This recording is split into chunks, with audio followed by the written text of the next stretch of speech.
참 제가 어떻게 보면 부러운 점이 많아요. 굉장히 부지런하시고 재능도 많으시고 참 사교적이시고 제가 없는 그런 것들 많이 가지고 계신데, 근데 결정적으로 이 앵거 매니지먼트가 좀 안 되시죠. 분노 조절 장애가 좀 있으셨던 것 같아요. 제가 볼 때 처음에 그게 너무 싫었어요. 너무 창피하고 너무 싫고 너무 이해가 안 되고 제가 솔직히 좀 미워했어요. 아버지를. 아, 왜 저렇게 사시지? 왜 저런 인격이 되셨지? 도저히 나는 내 상식으로는 이해가 안 되는 거죠. 그런데 은혜를 받았습니다. 제가 은혜를 받고 이렇게 기도를 하는 거예요, 아버지. 근데 그냥 눈물이 막 뚝뚝뚝뚝 떨어져요. 너무 안 되셨다, 우리 아버지. 너무 불쌍하다.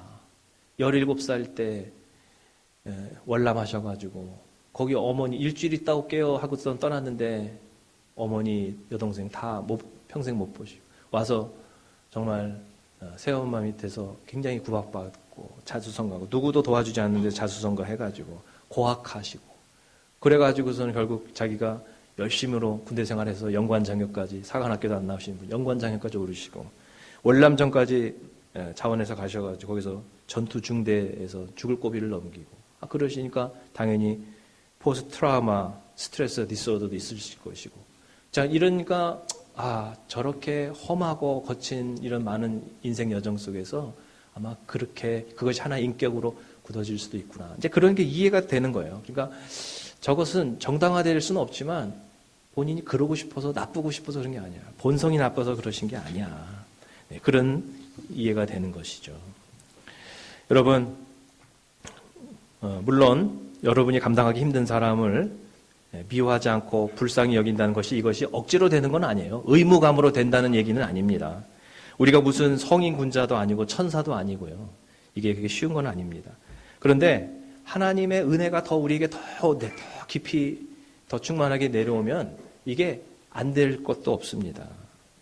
그렇다고 갑자기 그 사람이 뭐 사랑스러워지거나 하는 짓이 다 정당화되거나 예뻐 보이거나 그런 것은 아니에요. 사울은 여전히 창을 던져요. 사울은 바뀌지 않았습니다. 여전히 창을 던지는데 다윗의 마음에는 그게 상처가 안 된다는 거예요. 여전히 사울은 변하는데 그런데 다윗의 마음에서는 앙심이나 복수심이 생기지 않는다는 거예요. 그냥 참 안 됐다. 참 안 됐다. 왜 좀 좋은 분이었는데 참 안타깝다. 왜 저렇게 됐을까? 이런 생각이 든다는 거죠. 여러분, 저와 여러분도 예수님 믿기 전에는 좀 그런 여러 가지 문제가 많이 있었지 않습니까? 네, 다 그랬잖아요. 네.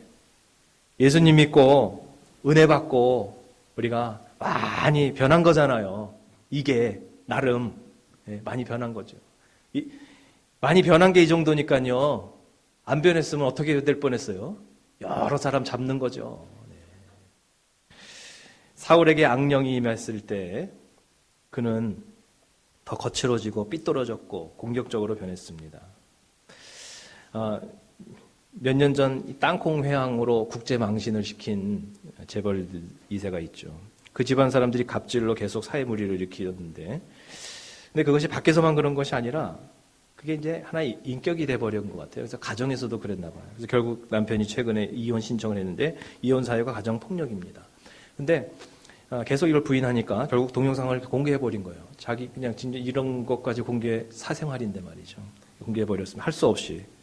그런데 거기 보니까 막 소리를 지르고 폭행을 하고 막 그냥 막 그러는 거예요. 뭐 술김인지 뭔지는 모르겠는데. 그래서 나가!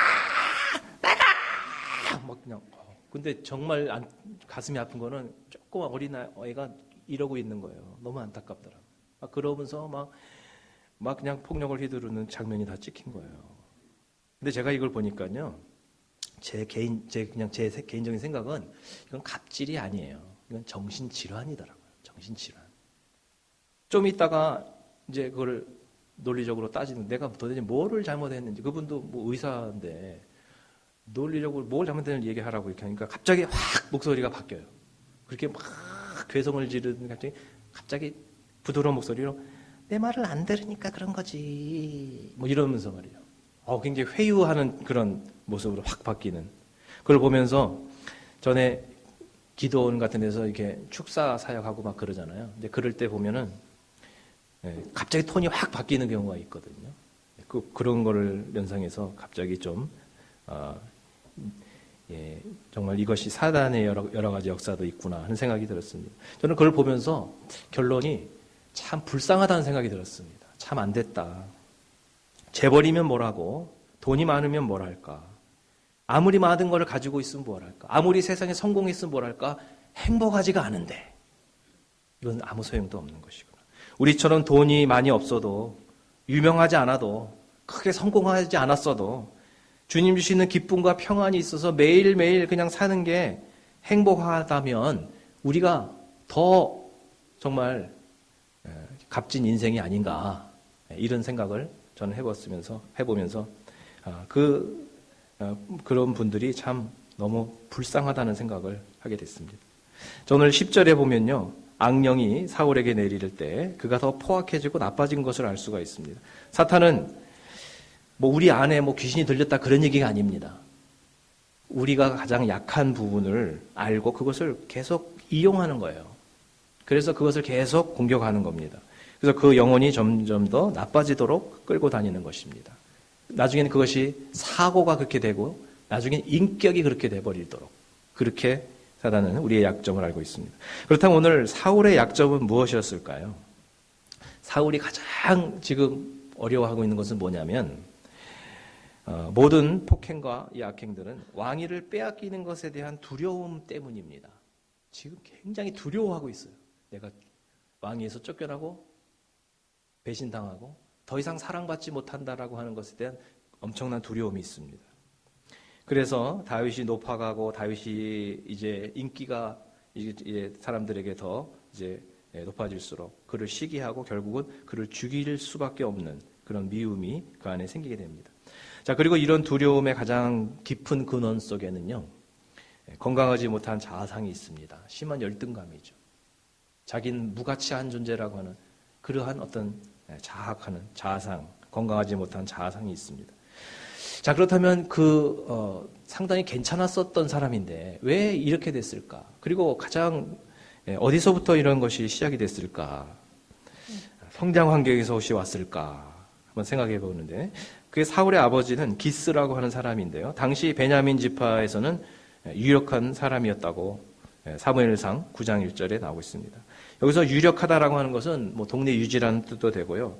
히브리어 하엘이라고 하는 것은 힘이 있다라는 것인데 그것은 권력이든 무력이든 재력이든 뭐든 힘 좀 있는 집안 출신인 것은 분명합니다.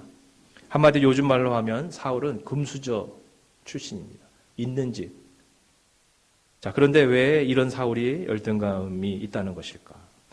여러분, 열등한 사람만이 열등감이 있는 게 아니에요. 정말 아주 잘생기고 예쁜 연예인들이 외모 비관 자살을 하는 거예요. 외모 비관 자살. 우리가 보면 이해가 안 되죠. 근데 외모 비관을 하고 공부의 천재들이 성적 비관 자살을 하는 거예요. 성적 비관. 1등을 놓쳤다는 거예요. 고등학교 때는 탑이었는데 전교 1등이었는데 그런 애들끼리만 모아놓으니까 더 이상 탑이 아닌 거예요. 견디지 못하는 거예요. 열등해서 열등감을 느끼는 게 아닙니다. 재벌 2세들 모든 걸 가졌는데 행복하지가 않다는 거예요. 비관해서 자살한다는 거죠. 자, 바로 이런 것입니다. 악한 영은 끊임없이 우리를 속이고 있습니다. 그리고 끊임없이 우리에게 거짓말을 합니다. 자, 요한복음 8장 44절에 한번 이렇게 여러분 보시기 바랍니다. 자, 너희는 너희 아비 마귀에서 났으니 너희 아비 욕심대로 너희도 행하고자 하느니라. 그는 처음부터 살인한 자의 진리가 그 속에 없으므로 진리에 서지 못하고 거짓을 말할 때마다 제 것으로 말하나니 이는 그가 거짓말쟁이요 거짓의 아비가 되었음이라. 네. 마귀는 항상 처음부터 거짓말을 하고 지금도 거짓말을 하고 있다는 거죠. 에덴 동산에서 아담과 하와를 타락시킬 때도 그때도 거짓말을 했거든요. 지금도 우리에게 속삭일 때는 사실이 아닌 것을 속삭여 줍니다. 우리를 조롱하고 무가치한 존재라고 우리 자신에게 속삭이고요. 그리고 다른 사람에 대해서도 오해하게 만들고 끊임없이 진리를 보지 못하도록 우리에게 왜곡된 그런 자아상과 왜곡된 인격 이런 것들을 끊임없이 우리에게 거짓으로 우리에게 주고 있는 겁니다. 전 서울구치소 교도대장인 박효진 장로님의 그 간증이 참 유명하고 감동적인데요. 그분의 간증 중에서 일가족 5명 살인사건 범인 이호성 그 간증이 참 기억에 남습니다. 그분 간증이 사실인지 아니면 조금 부풀려는 제가 이렇게 좀 확인을 해봤어요. 일반 기사를 좀 검색을 해봤더니 거의 다 사실 그대로더라고요. 1993년에 성북구 장이동 일가족 5명 살인사건인데 이 범인이 아버지를 죽이고 어머니를 망치로 죽이고 형수, 조카까지 다 죽이고 그 앞마당에 안매장을 한 그 사건이죠. 상당한 충격적인 사건인데 자, 근데 이제 그 범인이 거기로 이제 교도소로 이송되어 오는 그런 날이었습니다. 그날 그 아침에 새벽 기도를 하는데 그 장로님이 이상하게 막 그냥 막 악한 영들, 막 어두운 영들, 막 불안하고 막 메스꺼운 막 그런 것들이 그냥 몰려와가지고 그걸 완전 땀을 뻘뻘 흘리면서 기도를 했다는 겁니다. 그날 있을 일을 미리 준비시키신 거겠죠, 성령께서. 엄청나게 강하게 막 기도를 하고 대적하고 막 그래. 저녁이 됐는데 특별한 이 피의자가 온다는 거예요. 그런데 보니까 소문이 일가족 5명 중에 교도소에 있는 그 수감자들도 긴장을 했대요. 혹시 그 사람이 우리 감방에 들어오면 우리 어떡하냐. 갑자기 자는데 그냥 다 죽이면 어떡하냐. 큰일 났다 이제 긴장을 했대요. 그런데 드디어 문을 열고 딱 방으로 이제 면담을 먼저 하고 들어가기 위해서 들어오는데 갑자기 이분이 장로님이 막 그냥 불안하고 막 그냥 메스껍고 막 그냥 뭔가 좀 섬찟하고 말이죠. 막 그냥 굉장히 기분 나쁜 막 그냥 영적인 막 느낌이 확 들어오더라는 거예요. 그래가지고 엄청 두려운 마음이 막 들더라는 거예요. 그래가지고서는 막 그냥 앉혀놓고서는 막 그냥 기도를 하다가 나중엔 기도가 보통 기도가 아니라 막 방언 기도가 나오다가 나중에는 막 그냥 막 소리를 지르면서 그렇게 막 기도했더니 나중에 이 불안하고 메스꺼운 이런 영적인 기운이 싹 없어지더래요. 그래서 그러고서는 이제 눈을 떠보니까 그 범인이 이호성이라는 그 친구. 아저씨 없어졌어. 그러더래요. 그게 뭐냐면 범행을 저지르기 3일 전부터 따라다니던 그냥 막 흐물흐물하고 귀신 같고 막 기분 나쁜 계속 자기한테 뭐라고 사주하는 그런 영이 없어졌다는 거예요. 무슨 소리냐? 자초지종을 얘기하는데 범행을 저지를 때부터 그 악한 귀신 같은 것이 자기를 사주해서 그대로 자기가 하게 되었다는 얘기를 하는 거예요. 검찰에서는 아무리 이야기해도 다 미친놈이라고 그러고 믿어주는 사람이 없는데 아저씨는 믿어주시니까 내가 너무 기쁘다고 그러는 거예요. 그날도 아버지에게 재산을 나눠달라고 갔는데 매몰차게 박대하니까 막 그 분노로 가지고서 내려오는데 그 귀신이 신발장을 열면 큰 망치가 있을 거다. 그걸 가지고 가서 쳐라. 네 아버지 죽여라. 가서 죽여. 네 어머니도 죽여라. 밑에 가면 형 가족이 지금 잠들고 거기도 가서 죽여라. 다 죽이고 나서. 그리고 정신을 차려보니까 엄청난 일을 벌인 겁니다. 뭘 그러고 있어? 빨리 땅 파가지고 거기다 다 묻어. 그래서 시키는 대로 다 했다는 거예요. 그리고 나중에는 오히려 그 마귀가 자기에게 이렇게 말해요. 네가 무슨 면목으로 아직까지 살아있어? 빨리 죽어. 너도 자살해! 하면서 그렇게 사주를 하더라는 겁니다.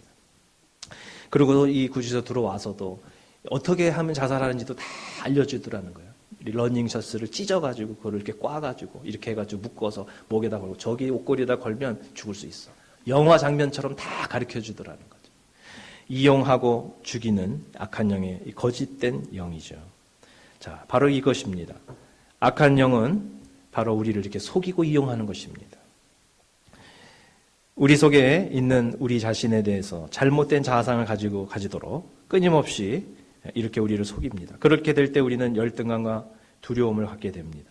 그리고 이것을 극복하기 위해서 남을 공격하거나 아니면 자기를 변명하고 방어하는 이런 삶이 됩니다. 어떨 때는 교만하고 고집스러운 모습이 되고 어떨 때는 자학하고 자기를 공격하며 괴로워하는 바로 사울의 이 모습 그대로인 것입니다.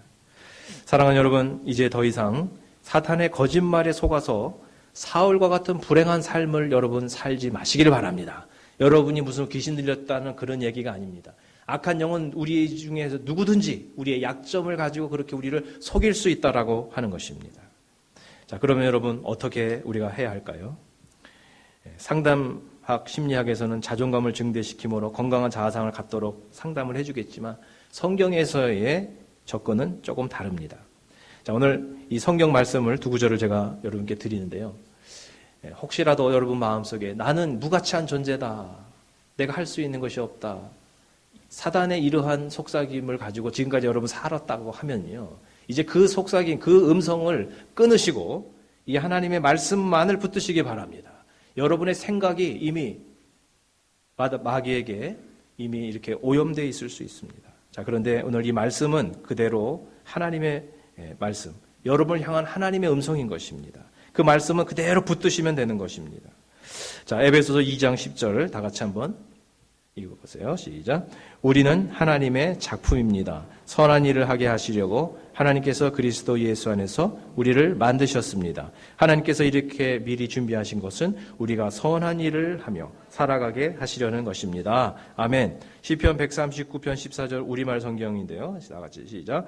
내가 주를 찬양합니다. 주께서 나를 경이롭게 멋지게 지으셨습니다. 주의 작품은 정말 놀랍습니다. 내 영혼이 너무나 잘 알고 있습니다. 여기서 보면 저와 여러분은 하나님의 뭐라고요? 작품이다. 영어 성경에서는 We are God's masterpiece. 명품이라는 거예요. 하나님의 아주 멋진 작품이라는 겁니다. 작품이란 값으로 그것을 사고 파는 또 그 가치를 결정하는 제품과는 다른 것입니다. 작품이라고 하는 것은 비교의 대상이 아닙니다. 바로 우리들은요, 아직도 불안정합니다. 우리는 완전한 사람들이 아니에요. 많은 결함을 가지고 있습니다. 그럼에도 불구하고 하나님께서는 우리를 사용하시려고 우리를 땅에 보내신 것이고, 우리가 여전히 결함투성임에도 불구하고 하나님께서는 우리를 존귀하게 여기시며 하나님 보시기에 심히 좋았더라. 거듭난 예수님의 이 고혈의 피로 거듭난 우리들의 모습을 보면서 주님은 이렇게 기뻐하고 계신 것입니다. 우리에게 독특한 사명, 인생의 사명을 주신 것입니다. 예수님께서 십자가의 은혜 앞으로 우리가 나아가기만 하면 이 모습 이대로를 그냥 다 받아주시는 분이십니다. 그렇기 때문에 우리는 두려워할 필요도 없고, 그 다음에 다른 사람과 비교할 필요도 없습니다. 스스로 그 거짓말에 속아서 살 필요도 없습니다. 앞으로 여러분의 남은 인생이 바로 이와 같이 사울과 같은 불행한 거짓된 이런 속삭임에 속아서 살아가는 것이 아니라 예수님의 은혜로 말미암아 자유함을 누리는 그런 삶이 되시기를 우리 주님의 이름으로 축원드리겠습니다. 이 시간 우리 한번 잠시 기도하실 때 사울왕과 같이 정말 괜찮은 사람이었는데 이렇게 악한 모습으로 변하지 않게 도와주시옵소서. 우리 주에 그런 삶이 있어도 미워하기보다는 불쌍히 여길 수 있는 마음을 주님 주시옵소서. 우리가 정말 다윗과 같은 이러한 모습이 되게 주여 도와주시옵소서. 사람 배후